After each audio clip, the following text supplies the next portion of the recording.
Let me close this little talk by saying, fourth and final, look at verse 12 of this text. And I want to say finally that reconciliation requires unity. Requires unity. Look at verse 12. And he said, let us take our journey and let us go, and I will go before thee.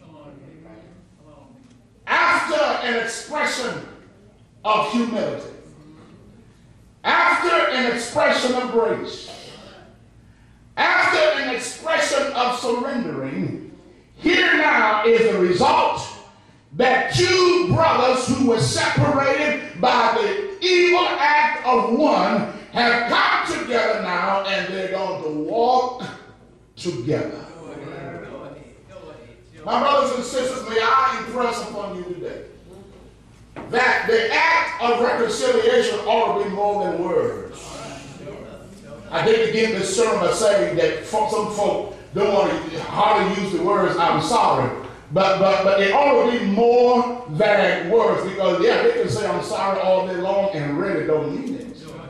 And you know they don't mean it, because here come the actions. Remember, actions, if they really don't mean it, you see that those actions will be inconsistent with those words. But the action I'm talking about here, if someone is going to be reconciled, if there's really going to be reconciliation, then that which was divided should then come together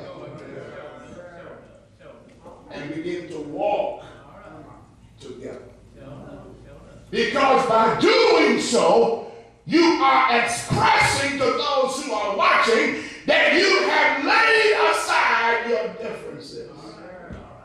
And now you've decided this is no more about birthright. This is about what is right. And that's us coming together and walking together as we go on home. Please, gratitude, wherever you may be from, if you can think of anyone with whom you need to be reconciled, get in a hurry. Go lay aside your pride. Lay aside the offense. And the sad commentary about this is sometimes, this is really sad, is sometimes there's not even an offense. Some folks just don't like each other.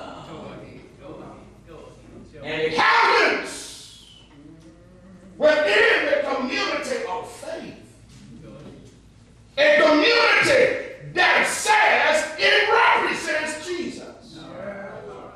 The one who is love, the one who represents grace and mercy, and yet will walk around with the label of Christian and still can't get along with one another.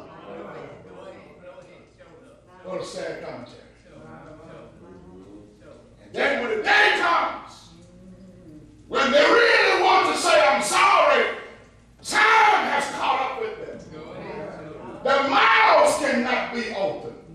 They can no longer walk to that person's house to tell them how sorry I am, because now they're on the bed of affliction, knocking on the door of death.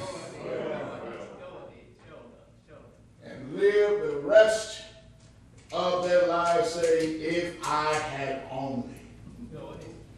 Do not become a victim of the situation.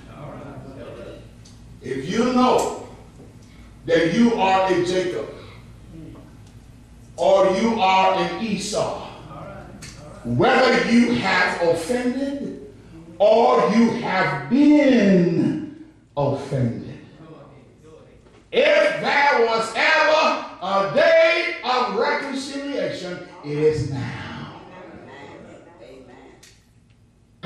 together. Talk about it. Because when it's all said and done,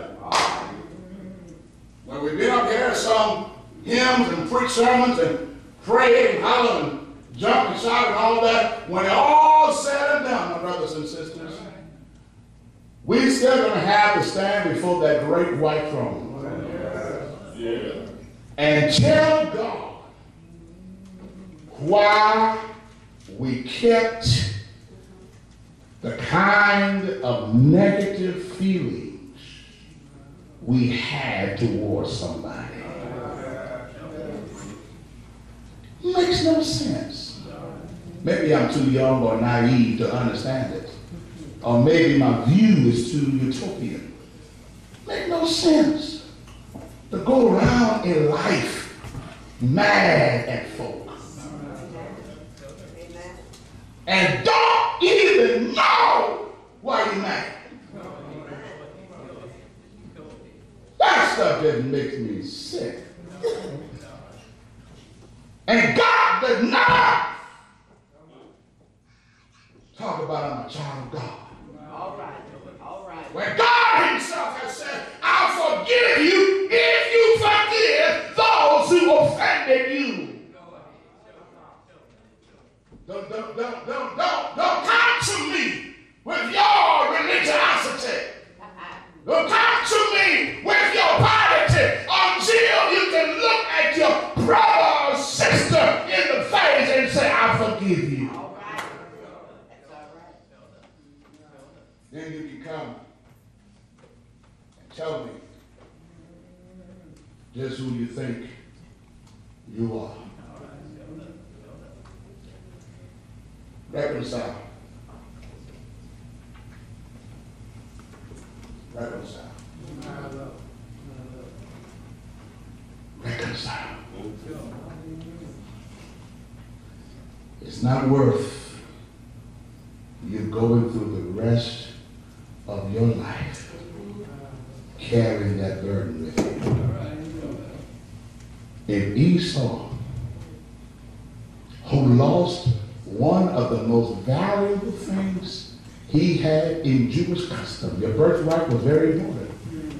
If he lost that and yet was able to come back, the one who stole it,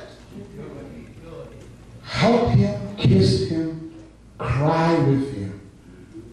Oh, may we have that kind of spirit. To look past the years we have spent hating each other and just say to one another, time is too short. Let's reconcile. And let's live the rest of our days in peace. Amen. And I'll just believe if you do that, God will bless you. I know he will. He'll bless you. Because you will be acting out what he has said in his word.